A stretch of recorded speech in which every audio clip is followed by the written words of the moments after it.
નમસ્કાર દર્શક મિત્રો, આજે આપણે રેશન કાર્ડની મહત્ત્વની માહિતી આજે આ વિડીયોની અંદર મેળવીશું, જેથી કરી અને ઘણા બધા રેશન કાર્ડ ધારકોનો મેસેજ આવતા હતા કે અમને કેટલું અનાજ મળવાપાત્ર છે અને ના મળે તો અમે કઈ જગ્યાએ અરજી ઓનલાઈન કરી શકીએ અને એના પાછળના શું પગલાં લઈ શકીએ એની મહત્ત્વની માહિતી આ વિડીયોની અંદર સંપૂર્ણ આપીશ, જેથી કરી અને તમને દરેક ડાઉટ ક્લિયર થાય અને સાચી સમજણ મળે અને સાચી શું તમારે મળવાપાત્ર અનાજ આટલું જ છે કે વધારે છે એની પણ માહિતી મળે. ઘણા મિત્રોનો એ પણ પ્રશ્ન હતો કે અમને અનાજ ઓછું આપે છે, તો એ અનાજ ઓછું આપે છે તો અમારે શું કરવું, તો એના માટેની પણ માહિતી હું આજે આ વિડીયોની અંદર આપીશ.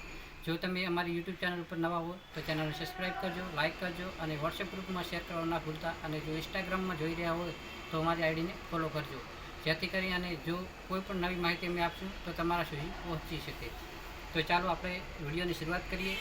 તો સૌપ્રથમ તમારે માય રેશન એપ્લિકેશન ડાઉનલોડ કરવાની છે. એની અંદર તમે જાણી શકો છો કે તમને મળવાપાત્ર જથ્થો કેટલો છે. તમારો આધાર રેશન કાર્ડ નંબર નાખવાનો થશે.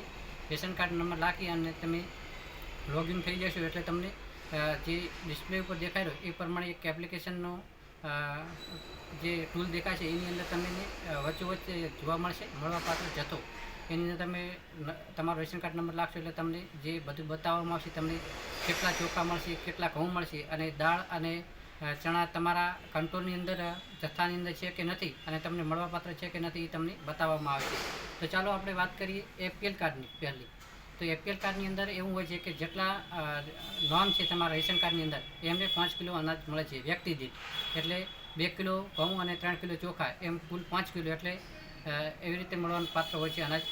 જો તમને આવી રીતે અનાજ નથી મળતું તો તમે માય રેશન એપ્લિકેશનની અંદર ફરિયાદ નોંધાવી શકો છો.